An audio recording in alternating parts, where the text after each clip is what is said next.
ஆனா சர்க்கரை நோய் மாதிரி உங்களுக்கு வாழ்நாள் பூரா மருந்து எடுக்கணுங்கிற அவசியம் இதுல இருக்காது. முடக்குவாதம் அப்படிங்கிற நோயினால பாதிக்கப்பட்டவங்களுக்கு கண்டிப்பா ஒரு நம்பிக்கை ஒளியும் இந்த நோயை எப்படி எதிர்கொள்ளணும் அப்படிங்கிற வழிமுறைகளையும் இந்த வீடியோ கொடுக்கும் அப்படின்னு நம்புறேன். Welcome to our channel doctor Karthikeyan. பல நோய்களின் கூட்டு தாங்க முடக்குவாதம். ஆனா முடக்குவாதம் அப்படின்னாலே அது எலும்பு தொடர்பான நோய், மூட்டு வலி அப்படின்னு நினைச்சிடுறாங்க. அப்படி கிடையாதுங்க. இது மூட்டுகள் மேல இருக்கக்கூடிய தசைகள், அந்த தசைகளையும் மூட்டுகளையும் இணைக்கக்கூடிய தசை நார் போன்ற திசுக்கள், இது எல்லாத்தோடையும் தொடர்புடையது முடக்குவாத நோய். வெறும் எலும்பு சம்பந்தப்பட்ட பிரச்சனை மட்டுமே கிடையாது. மேலும் முடக்குவாதம் அப்படிங்கிறது நம்ம உடலோட உள்ளுறுப்புகள்ல எதை வேணாலும் பாதிக்கலாம். இப்போ உதாரணத்துக்கு கண் முடக்குவாதத்தால பாதிக்கப்பட்டவங்களுக்கு கண்கள் பெரும்பாலும் வறட்சியுடன் காணப்படும். கண்களோட உள்பகுதிக்குள்ளார அந்த வீக்கம் உண்டாகலாம். யூவேஐடிஸ் அப்படின்னு சொல்லுவோம். இந்த கண்கள் உள்ள வரக்கூடிய வீக்கம் முழு கண்களையும் முழுசா பாதிக்கலாம். கண் வீக்கம் ஒரு விதமான கண் முடக்குவாத நோய். கைகளில் முடக்குவாதம் வந்தால் அது கைகள் மற்றும் மணிக்கட்டுகளில் அதிக வலியை ஏற்படுத்தும். கை விரல்களை சரியா மடக்கவோ கைகளை சுழற்றவோ முடியாது. பாதம் மற்றும் கணுக்காலில் முடக்குவாதம் ஏற்பட்டால் அதிக வலியோடு நடக்க கூட முடியாம போகும். சில முடக்குவாதத்தால் பாதிக்கப்பட்டவங்களுக்கு நுரையீரல் மற்றும் இதயத்துக்கு ரத்தத்தை எடுத்து செல்லும் இரத்த குழாய்களில் வீக்கம் ஏற்பட்டு சீரான இரத்த ஓட்டம் அப்படிங்கிறது தடைபடும். இதனால நுரையீரலை சுற்றியுள்ள பைகள், காற்று பைகளுக்குள்ள நீர் புகுந்து வீக்கம் உண்டாகலாம். இதயத்தை சுற்றியுள்ள காற்று பைக்குள்ள நீர் புகுந்து இதயத்தை பாதிக்கலாம். ஆக இது மாதிரி முடக்குவாதத்துல 300 வகைகள் உண்டுங்க. பொதுவா ஒரு கான்செப்ட் முதல்ல புரிஞ்சுக்கோங்க இந்த வீடியோக்குள்ள போறதுக்கு முன்னாடி. அதாவது முடக்குவாத நோய்கள் சர்க்கரை நோய் மாதிரி தாங்க. கட்டுக்குள்ள வச்சுக்க முடியும், நல்லாவே கட்டுக்குள்ள வச்சிருக்க முடியும், நீண்ட காலத்துக்கு வச்சிருக்க முடியும், ஆரோக்கியமா வாழ முடியும். ஆனா முழுமையா குணப்படுத்த முடியுமா அப்படின்னு கேட்டா, யாராவது குணப்படுத்த முடியும் அப்படின்னு சொன்னாலும் அது தயவு செஞ்சு நம்பாதீங்க.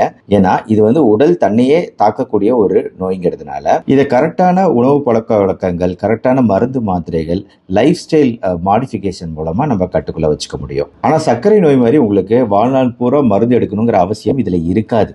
ஏன்னா உங்களுக்கு அந்த அலர்ஜி, வீக்கம், மூட்டுகளில் ஏற்படக்கூடிய அலர்ஜி, வீக்கம், இல்ல உறுப்புகளில் ஏற்படக்கூடிய அந்த இன்ஃப்ளமேஷன், அலர்ஜி வீக்கம் நம்ம குறைச்சிட்டோம் அப்படின்னு வைங்களேன், அந்த குறைக்கிறதுக்கும் சிறிது காலம் ஆகலாம், அதிக காலம் ஆகலாம். மற்ற நோய்கள் மாதிரி கிடையாது. அப்படிங்கிறதுனால 1 வருடமோ 2 வருடமோ சில சமயம் 3 வருடம் கூட மருந்து யூஸ் பண்ணின பின்னாடி அந்த மருந்துகளை முழுமையா நிறுத்திட்டு மீண்டும் அந்த அட்டாக் வராத மாதிரி, மீண்டும் அந்த தாக்குதல் நம்ம உடம்புக்கு ஏற்படாதவாறு நம்ம உடம்பை கவனிச்சுக்கிட்டோம் அப்படின்னா நம்ம மறுபடியும் மருந்து மாத்திரை எடுக்காமையே அதை நம்ம சரி பண்ணிக்க முடியும். இரண்டாவது விஷயம், இது ஆரம்ப நிலையில கண்டறியறது முக்கியம். அப்பதான் நம்மளால இன்னும் சீக்கிரமா கண்ட்ரோல் பண்ணி திருப்பி வராம பாதுகாத்துக்க முடியும். ட்ரீட்மெண்ட்டும் ஈஸியா இருக்கும். ஆனா முடக்குவாதம் வந்துருச்சு அப்படிங்கிறதுக்காக நீங்க நிறைய டைப் ஆஃப் வைத்திய முறைகளுக்குள்ள போய்கிட்டு அதை அதிகப்படுத்திட்டு வந்தீங்கன்னா நம்ம திருப்பி அதை ரிவர்ஸ் பண்றது அப்படிங்கிறது கொஞ்சம் சிரமமான காரியமாகிடுங்கிறதையும் ஞாபகம் வச்சுக்கோங்க. இந்த முடக்குவாதம் பொறுத்த வரைக்கும் நல்லாவே அட்வான்ஸ்மெண்ட் இருக்கு, நல்ல மருந்துகள் இருக்கு. டிசீஸ் மாடிஃபையிங் ட்ரக்ஸ் சொல்லக்கூடிய மருந்துகள்லாம் இந்த நோயோட போக்க மாற்றி இழுத்து பிடிச்சி திருப்பி நார்மலுக்கு கொண்டு வரக்கூடிய மருந்துகளா இன்னைக்கு நல்ல டெவலப்டு மருந்துகள் இருக்கு. இந்த பிரச்சனை எல்லாருக்கும் வரலாம் அப்படின்னாலும் பெரும்பாலும் நடுத்தர வயதுள்ள பெண்களுக்கு அதிகம் ஏற்படுகிறது. கை கால் மூட்டு வீங்குதல், வலி, உடல் சோர்வு, காய்ச்சல் போன்றவை இதோட முக்கிய அறிகுறிகள்ங்க. வலி, சோர்வு, காய்ச்சலும் சேர்ந்தே இருக்கும். என்ன காரணம்னு நம்மளுக்கு தெரியாது. இந்த வலி அதிகமா இருக்கும்போது ரொம்பவே டென்ஷன், கோபமும் வரும். அதனால குறிப்பா நடுத்தர வயது பெண்கள்ல இந்த மாதிரி கைகால் மூட்டுக்கள்ல வலி அடிக்கடி ஏற்பது, மூட்டு வீங்குது, சின்ன சின்ன மூட்டுகள்ல வீங்குது அப்படிங்கிற சிச்சுவேஷன்ல நம்ம ஒரு டெஸ்ட் தாங்க, ஒரு சிம்பிள் டெஸ்ட், ரத்த பரிசோதனை தான். குறிப்பா 3 ரத்த டெஸ்ட்டுங்களுங்க. Rheumatoid factor, C reactive protein, ESR, இந்த 3 ரத்த டெஸ்டுகள் எடுத்தா போதும் நம்மளுக்கு இது முடக்குவாத நோய் தானா இல்ல நார்மலா வயதாகும் போது ஏற்படக்கூடிய மூட்டு தேய்மானத்தினால வரக்கூடிய ஆஸ்டியோ ஆர்த்ரைட்டிஸ், எலும்பு தேய்மானமா அப்படிங்கறத வேறுபடுத்திக்கலாம். இந்த 3 டெஸ்டுகள் பண்ணி பார்த்தோம்னா இது நெகட்டிவா வந்துச்சுன்னா அது முடக்குவாதம் இல்ல அப்படிங்கறத நம்ம உறுதிப்படுத்திக்கலாம். இருக்கு அப்படின்னா நம்ம என்ன பண்ணணும்? அதுக்கு முன்னாடி முடக்குவாதத்துல இன்னும் சில வகைகள் இருக்கு, அந்த அறிகுறிகளையும் நீங்க தெரிஞ்சுக்கங்க. அப்பதான் நம்ம டெஸ்ட் பண்ணிக்க வசதியா இருக்கும் இது இல்ல அப்படிங்கறத உறுதிப்படுத்திக்கிறதுக்கு.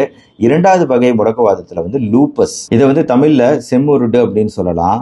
அதாவது அந்த முகத்துல வந்து பட்டாம்பூச்சி சிறிய வண்ணத்து பூச்சி போன்ற வடிவில் ஒரு தோல் சொறி உண்டாவது போன்ற நிறமாற்றத்தோட தென்படுது. கூடவே உடல் சோர்வு, மூட்டு வலி, நீண்ட நாள் காய்ச்சல் போன்றவை இருக்கு அப்படின்னா நீங்க டெஸ்ட் பண்ணிக்கலாம். கூடவே தசைகள்ல வலி, மூச்சு விடும்போது மார்பில் வலி, தலைமுடி உதிர்வு, தோல் நோய்கள், வெயில் ஒவ்வாமை, சிறுநீரகத்தில் ரத்தம் போதல், உடல் எடை குறைதல், இதெல்லாம் இருக்கு அப்படின்னா நீங்க ஒரு வாட்டி டெஸ்ட் பண்ணிக்கங்க. நான் சொன்ன டெஸ்ட் பண்ணி பார்த்துக்கங்க இருக்கா இல்லையா அப்படிங்கிறத. இல்ல அப்படின்னா ரொம்ப சந்தோஷம். அடுத்து 3வது வகை முதுகெலும்பு முடக்குவாதம்ங்க. ஸ்பாண்டைலோ ஆர்த்ரைட்டிஸ் சொல்லக்கூடிய இந்த முடக்குவாதத்துல முதுகெலும்பு மூட்டுக்கள் ஒன்றோட ஒன்று இணைந்து இறுகி போவதால் இந்த நோயாளிகளால வழக்கமான பணிகளை செய்ய முடியாது. முதல்ல முதுகு வலியில ஆரம்பிச்சு அதுக்கப்புறம் கவனிக்காம விட்டோம்னா அது அப்படியே கழுத்து வரைக்கும் மேல வரைக்கும் பரவும். அதோட கால்களின் மூட்டுகளிலும் வலி உண்டாகும். கவனிக்காம விட்டோம் அப்படின்னா சீக்கிரம் கூன் விழுந்துருங்க.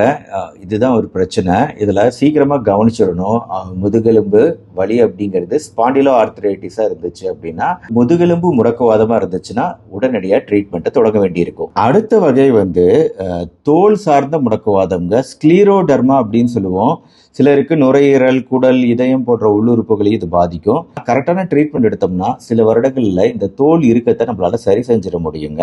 ஆனா இந்த முடக்குவாதத்தால உள்ளுறுப்புகள் பாதிக்கப்பட்டிருந்தா அது உயிருக்கே ஆபத்தா முடிஞ்சிடுங்கிறதுனால சீக்கிரம் ட்ரீட்மெண்ட்டை தொடங்க வேண்டியிருக்கும். கடைசியா ஒரு முடக்குவாதம் தான் கவுட்டுங்க. இது எல்லாருக்கும் தெரிஞ்சிருக்கும். கால், பெருவிரல், அதுக்கு பக்கத்தில் இருக்க விரல்கள் இங்கெல்லாம் வந்து சம்டைம்ஸ் வந்து வீக்கம் ஏற்படலாம். கவுட்டி ஆர்த்ரைட்டிஸ் அப்படின்னு சொல்லுவோம். யூரிக் ஆசிட் உப்பு அதிகரிப்பதால் இந்த கவுட் ஏற்படுது. 6 வாரங்களுக்கு மேல் இந்த எலும்புகள் இணையும் பகுதியில் வலி இருந்தா அது ஒருவேளை கீழ்வாத நோய் அப்படின்னு சொல்லக்கூடிய கவுட்டா இருக்கலாம். ஆக இதெல்லாம் தாங்க முக்கியமான வகைகள். முடக்குவாதம் குறித்த இந்த அறிகுறிகள் கண்டிப்பா நம்ம தெரிஞ்சிருக்கணுங்க. ஏன்னா இது தெரிஞ்சுக்கிட்டாதான் சீக்கிரம் ட்ரீட்மெண்ட்டுக்குள்ள போக முடியும். நம்ம சரி கண்டுபிடிச்சிட்டோம், இந்த ஃபேக்டர்லாம் பிளட் டெஸ்ட்ல பாசிட்டிவா இருக்கீங்க அப்படின்னா வந்து ஃபர்ஸ்ட் எடுத்த உடனே டாக்டரோட ஹெல்ப்பை நாடுங்க, உதவியை நாடுங்க. இதோட அலர்ச்சியோட வீரியத்தை நம்ம உடனே குறைச்சாகணுங்க. அந்த அலர்ச்சி வீரியம்ங்கிறது அப்படியே பயங்கரமா இருக்குங்க. நம்மளுக்கு வந்து அதிகமாகிட்டே போகும். அதனாலதான் சொல்றேன், டக்குன்னு மருந்து மாத்திரையை சாப்பிட்டோம்னா இதை கண்ட்ரோல் பண்ணிக்கலாங்க. ஆனா கூடவே வந்து ஹை கிரேட் ப்ராப்ளத்தை குறைச்ச பின்னாடி நம்ம நல்ல உணவு பழக்க வழக்கங்களுக்கு வரணும். என்னென்ன உணவுகள்ங்கிறத சொல்றேன்.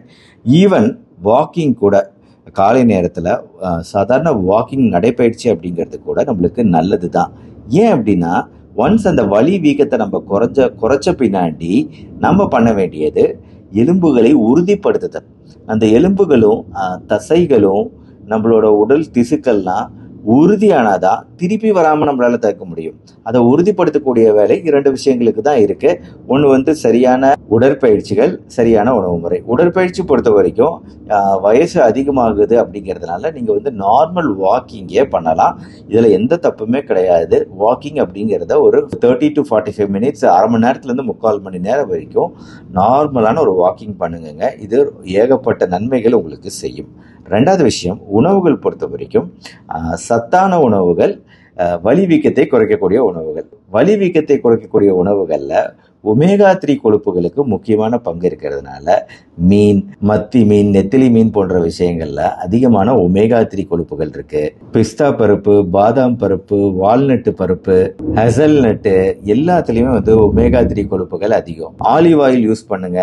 என்னன்னா கொஞ்சம் என்ன டாக்டர் காஸ்ட்லியான ஐட்டமா சொல்லிக்கிட்டு இருக்கீங்க அப்படின்னு சொன்னீங்கன்னா, ஒமேகா 3 கொழுப்புகள் வேற எப்படிங்க கிடைக்கும்? அப்படி இல்லைன்னா அப்புறம் நான் மாத்திரைகள் இருக்கு, காட் லிவர் ஆயில் மாத்திரைகள்லாம் இருக்கு, மீன் எண்ணெய் மாத்திரைகள் இருக்கு, வேணா அது வாங்கி சாப்பிடுங்க. அது ரேட்டு கம்மி தான். பொதுவாக இந்த ரொமட்டாய்டு முடக்குவாதம் இருக்கிறவங்களுக்கு போன் வந்து எலும்புகள் வந்து சீக்கிரம் அடர்த்தி குறையிறது நடக்கும். ஆஸ்டியோபோரோசிஸ் சொல்லக்கூடிய அடர்த்தி குறைதல் நோய் வந்து ஈஸியா வந்துடும். அதனாலதான் நான் வாக்கிங் ரொம்ப முக்கியங்கிற. வாக்கிங் போறவங்களுக்கு இந்த ஆஸ்டியோபோரோசிஸ், எலும்பு அடர்த்தி குறைதல் அவ்வளவு சீக்கிரம் நடக்காது. எலும்பு வீக் ஆகிறது அப்படிங்கிறது நடக்காது. கொஞ்சம் ஸ்ட்ராங்காவே இருக்கும் வாக்கிங் போக போக. கூடவே வந்து கால்சியம் உள்ள உணவுகள், பால், முட்டை, பச்சை இலை காய்கறிகள், கீரைகள், எல்லா வகையான பருப்புகள், புரத சத்து நிறைந்தது இல்லையா, பருப்புகள் எல்லாம் சாப்பிடணும். இரும்பு சத்து ரொம்ப முக்கியம். இங்க இரும்பு சத்துமே காய்கறிகள், முட்டை, பீன்ஸ், பருப்புகள், பட்டாணி எல்லாத்துலயுமே இருக்கு. புரதம் பிளஸ் இரும்பு இதெல்லாம் சேர்ந்ததுங்கிறதுனால நம்ம வந்து ஆரஞ்சு பழமோ எலுமிச்சை லெமன் ஜூஸோ சர்க்கரை இல்லாம இந்த உணவுகள் சாப்பிடும்போது இதையும் கூட சாப்பிட்றது அப்படிங்கிறது இந்த சத்துக்கள் உறிஞ்சப்படுறதுக்கு உதவியா இருக்கும். வேற ஒன்றும் கிடையாது.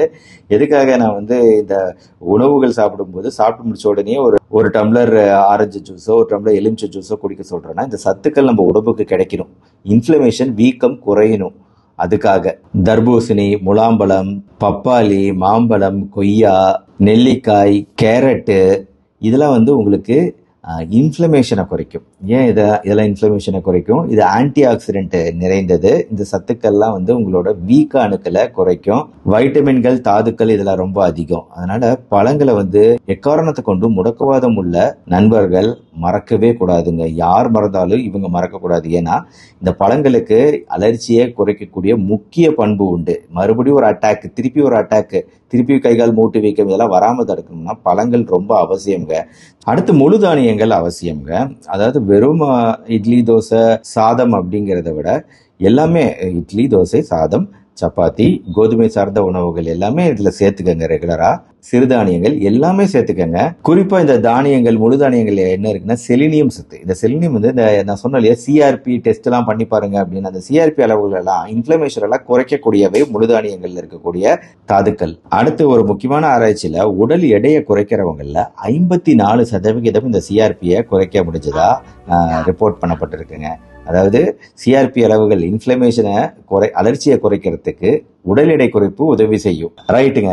இப்போ நீங்க நல்லா புரிஞ்சுட்டு இருந்திருப்பீங்கன்னு நினைக்கிறேன். முடக்குவாதம்னா என்ன, அது எப்படி நம்ம ஃபர்ஸ்ட் ஆரம்ப நிலையில டக்குன்னு கண்டறிஞ்சு அதை கண்ட்ரோல் பண்ணி அதுக்கப்புறம் எப்படி உணவு முறை பயிற்சிகள் மூலமா அதை நம்ம கட்டுக்குள்ள ஸ்டேபிள் பண்றது அப்படிங்கிற ஒரு விஷயத்தை இன்னைக்கு நான் இந்த வீடியோல சொல்லியிருக்கேன். கண்டிப்பா எல்லாருக்கும் இந்த விழிப்புணர்வு தேவைங்க.